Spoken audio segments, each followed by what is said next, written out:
Anglijas klimats ir klāt. Nekas nav daudz mainījies kopš iepriekšējām nedēļām.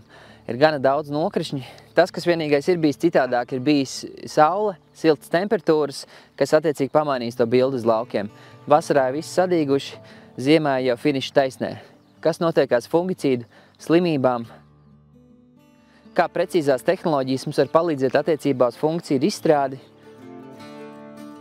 Un ko šogad darīt ar proteīnu mēslojumu?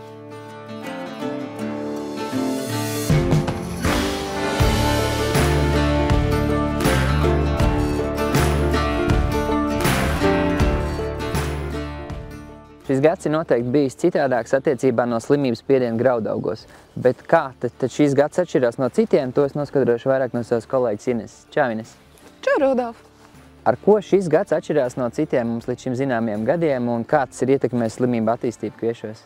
Šis gads pavasarī sākās ar ļoti labiem laukiem, ar skaistu potenciālu, bet turpinājās ar laikapstākļiem maijā, ar ļoti bagātiem nokrišņiem, gandrīz visā Latvijā, ar samērā vēsām temperatūrām, kas rezultējās ar ļoti lielu slimību izplatību.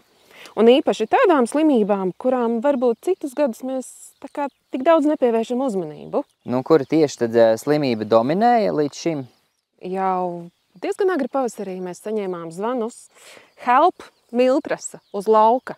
Un nevis tikai par ziemas miežiem runājot, bet arī ziemas kviešiem. Miltrasai patīk ļoti augsts gaisa mitrums un patīk relatīvi vēsas temperatūras no +16 līdz +20. Viņa perfekti attīstās. Un trakākais tas, kad viņa ierobežo uz lapas fotosintēzes laukumu, un mēs nedrīkstam pieļaut, ka viņa kāpa augstāk. Ja temperatūra ir virs +25, tad miltras attīstība dabiski beidzās. Maijā mēs tādu temperatūru nesagaidījām, un tāpēc bija ļoti nopietni jāpārdomā, kā ierobežot šo slimību. Jā, nu miltras pilnīgi noteikti ir akcīveida slimība, kas nav katru gadu, un ir vairāk faktori, kas, kā tu minēji, saliekās kopā, un viņi tiešām izšauj, kā šogad mēs to redzam. Tur attiecīgi jāsakojam līdz darbīgajām vielām, vairāk no morfilīna grupām, kas strādās tieši uz miltrasu, bet ja mēs skatāmies tālāk, karoglapi jau daudz maz ir ārā, vai nav tā, ka mums ir no pelēkplankmanības jābaidās, un kas ir tās izplatība, kā tu varētu nokomentēt?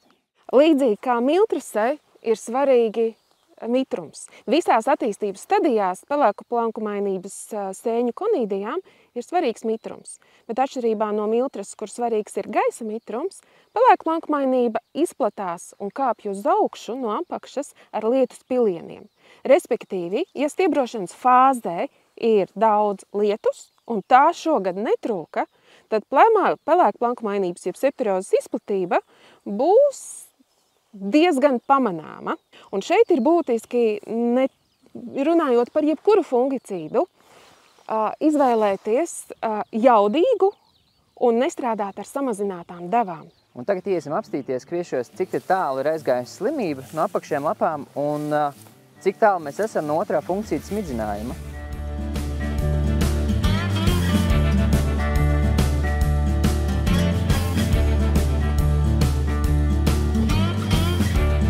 Jā, šobrīd ziemas kviešiem tas, ko mēs redzam, ir pilnīgi noteikti pilna karoglapa ārā. Ines, kā laiks ir pienācis šobrīd? Redz, ko sākam skaitīt. Pirmā lapa, otrā, trešā, pirmā, otrā, trešā, ceturtā.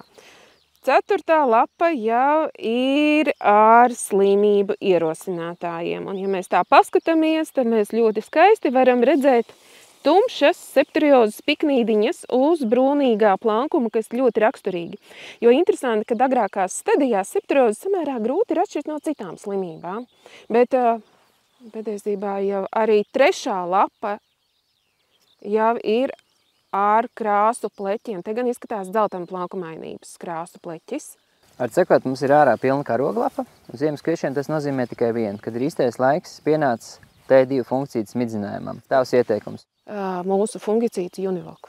Un kāpēc tieši Univoku, kāpēc tieši šis produkts un ar ko viņš atšķirīgs, tad pirmkārt ir tāda ķīmiskā darbīgo vielu grupa Latvijas graudaugiem vispār nav vēl bijusi. Šie pikolīna amīdi, tas ir pilnīgs jaunums Latvijas graudaugiem, un attiecīgi šī ķīmiskā grupa strādā pilnībā citādāk uz slimību ierosinātājiem. Tas ir viens. Otrs, mēs esam pareizajā pusē attiecībā uz pretrezistenci, ja mēs neveidojam nekādā veidā rezistenci pret jau ierastiem darbīgajām vielām un ierasto darbīgo vielu grupām un šo te zināmo veidu, kā viņš strādā uz šiem te slimību ierosinātājiem. Tā kā Univox, es teiktu, ir pilnīgi noteikti labākais risinājums, ko mēs varētu šobrīd izvēlēties. Un vēl, Rudolf, es gribu pieminēt, ka Univox strādā uz ļoti plašu slimību spektru. Mēs runājam ne tikai par septoriozi, kur viņš tiešām ir jaudīgākais tirgu. Mēs runājam arī par dzeltenplaukumainību, mēs runājam par dzelteno un brūno rūsu.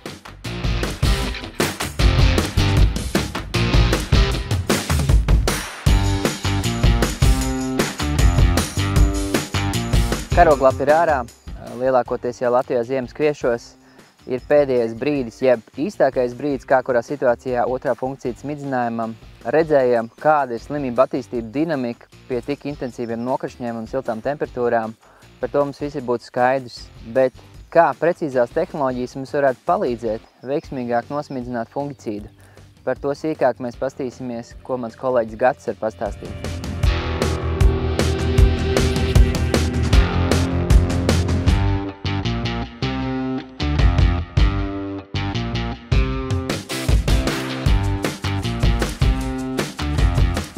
Gatis ir precīzās laukopības speciālists no Agrikona. Noskaidrosim pie Gata, kā tad variējošās funkciju devas mēs varam iespējot Latvijā. Čau, Gati! Čau! Kur tāds slapš nobridies? Nu, tikko svaigi lietus bija un mēģināju izrakt augus, lai varētu novērtēt, kā ir nostrādājuši auga aizsardzības līdzekļi. Nu, pastāstāt, Gati, kas notiekās ar variējošo funkciju devu un kā tas izpaužās dabā? No ar mainīgām devām fungicīdi ir jāizstrādā tāpēc, ka konstantās devas uz lauka ir nevienmērīgas. Lai cik paradoksāli liekas, bet tas sanāk nevienmērīgi. Kāpēc? Tāpēc, ka pārklājums ar konstantām devām uz lauka, kurā nav viendabīgi augi, ir mainīgs. Un kas ir tā kvalitāte, kas ir jānodrošina? Ja mēs runājam par preventīvu fungicīdu izstrādi, ir vajadzīga apmēram 40-50 pilītes uz katru kvadrātcentimetru pārklājums uz lapas. Ja mēs runājam jau par kaut kādas progresējušas slimības apturēšanu, ir vajadzīgs pārklājums, šīs pilīšu skaits apmēram 50-60.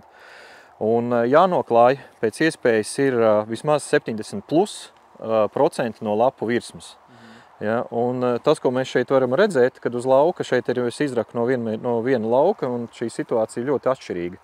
Te jau konkurē stiebrs ar stiebru, līdz ar to blakus stiebra lapas jau konkurē vairāk viena ar otru.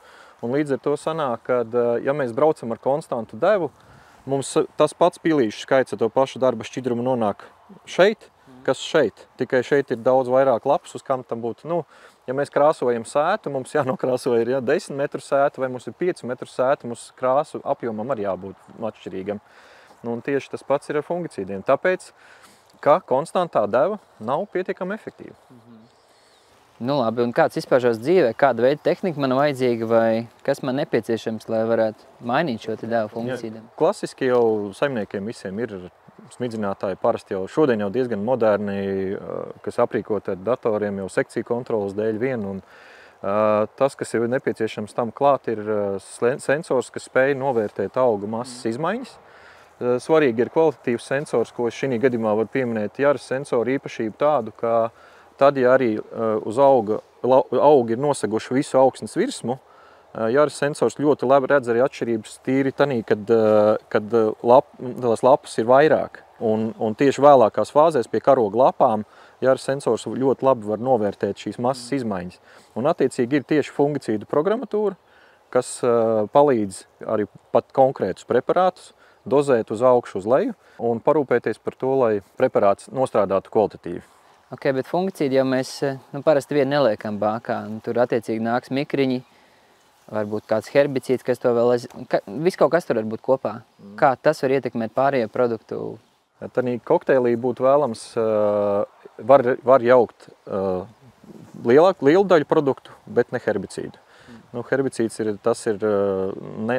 nezāļu izplatība neiet kopā ar to, kāda ir masa zaļajiem augiem, tādiem pamatkultūrai, bet var jaukt viennozīmīgi kopā ar regulātoriem fungicīdus un mikroelementus un dažādus, teiksim, stimulējošus produktus.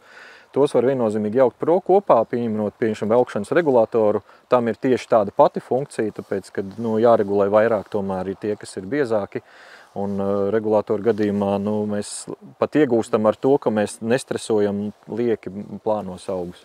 Realitāte ir tā, ka liekam otro funkciju pamatā 90% gadījumos herbicīds vairs nav jālieto. Tie tiešām ir mikriņi un kurā gadījumā kādreiz vēl regulators, bet tas tādā ziņā tad atbilst to jautājumu. Praksē kāds Latvijā to jau izmanto? Šīs tehnoloģijas Latvijā tā kā sensors izmanto jau slāpekļa dozēšanā.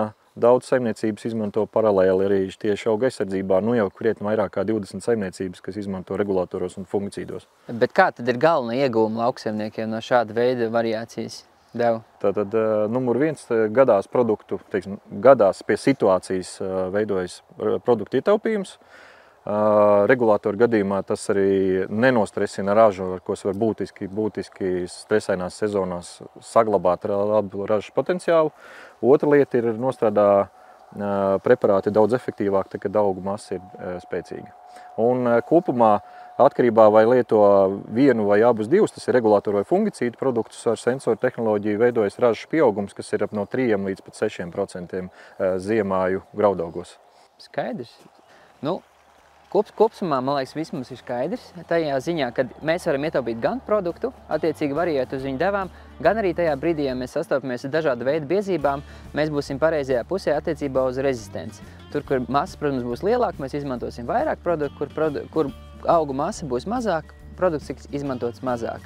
Līdz ar to iegūmi ir visās pusēs. Par fungicīdiem esam noskaidrojuši un to variācijām. Skatīsimies, ko mēs vēl šogad varam darīt kviešos ar proteīnu. Vai mēs to varam vēl ietekmēt, pacelt un kas mums būtu jādara, lai to izdarītu.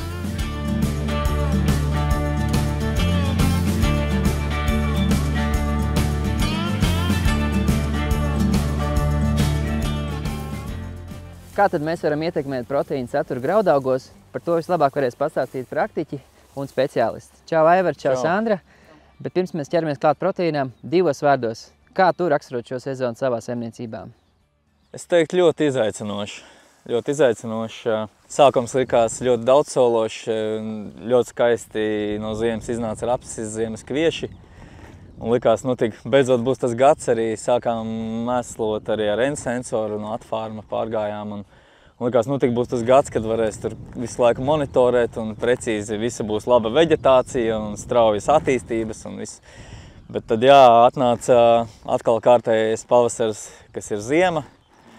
Ļoti daudz salnas, man liekas, ka vairāk kā 20 naktis vienkārši ar salu, ar salnām un augi ļoti ilgi mocījās līdz pat, es teiktu, pagājušajai nedēļai, kad mēs beidzot redzējām, ka augsne sāk strādāt un dod jau arī būtisku apjomu ar barības elementiem.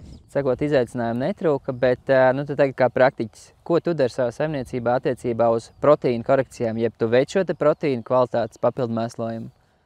Bija gadi, kad neveicu, tagad atkal esmu atgriezies pie mēģinu uzlabot proteīnu, jo pēdējos gados ļoti liela cenas starpība ir tieši starp kvalitātes grupām kviešiem. Un tāpēc ir vērts mēģināt atrast pareizo risinājumu, kā pacelt tomēr kvalitātes rādītājus.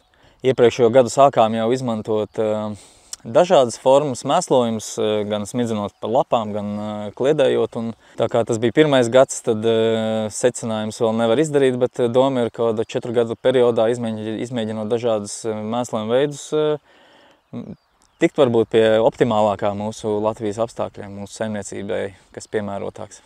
Labi.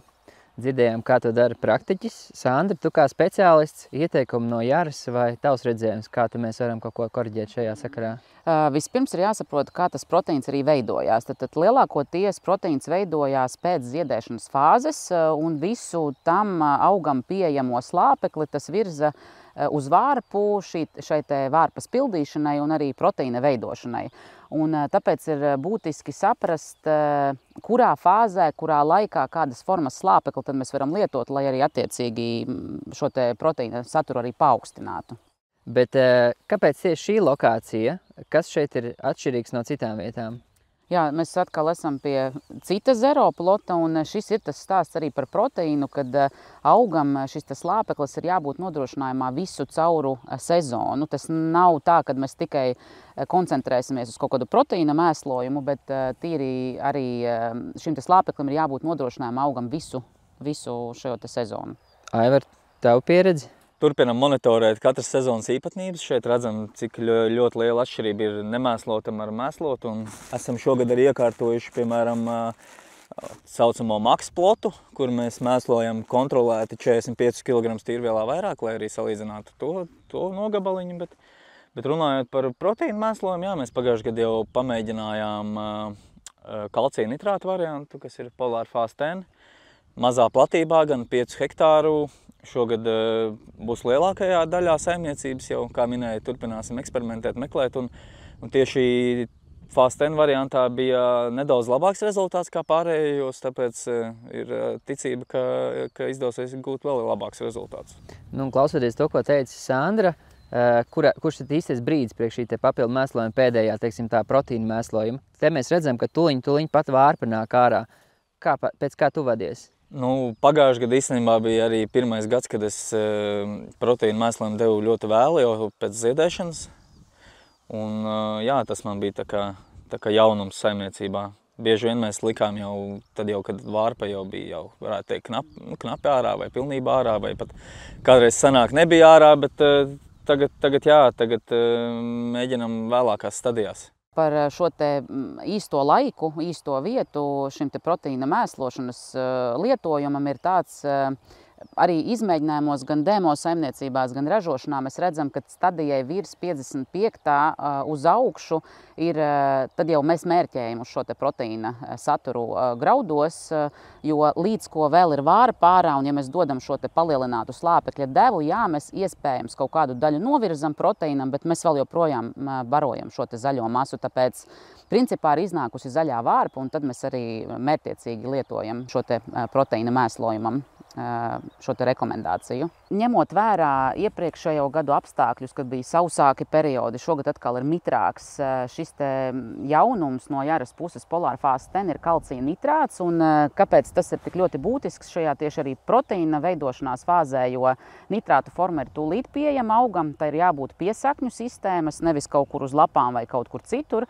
Un attiecīgi arī kalcijs stiprina šūnas un tādējādi arī pilda transporta funkciju arī šīm te aminoskābēm, kuras nokļūst graudā proteīna veidošanās lietai. Un vēl šādos varbūt arī mitrākos apstākļos, kad barības elementu uzņemšanās efektivitāte ir krietni zemāka, mēs gribētu redzēt intensīvāku, arī Jara Vita Optivī šajā gadījumā palīdzētu slāpekļa uzņemšanās efektivitātei un pildīt šo te graudu vairāk ar proteīna saturu. Aivars lieliski iezīmē, ka viņš kā praksē tiešām seko šiem te priekšrakstiem un darbojās šo te proteīna pēdējo papildu mēslojumu. Sandra teorijā iezīmē, kura būtu vislabākā attīstības stadija, jeb 55. stadija kviešiem un uz augšu. Proteīna mēslojums noteikti ir nepieciešams savos graudaugos, tā kā sagaidām īsto mirkli, vērojam savus sējumus un lai mums izdodās uztrāpīt īstajā brīdī ar īsto mēslojumu.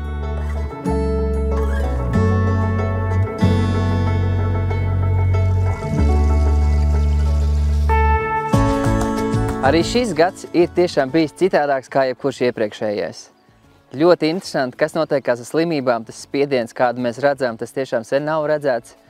Temperatūras, nokrišņi, kas notikās ar attiecīgi variējošajām funkciju devām, precīzajā laukopībā, interesants menedžments, kā mēs to varam iespējot savā saimniecībā, un arī noskaidrojam to, kurš ir īstais brīdis proteīna papildu mēslojumu ziemas kviešos.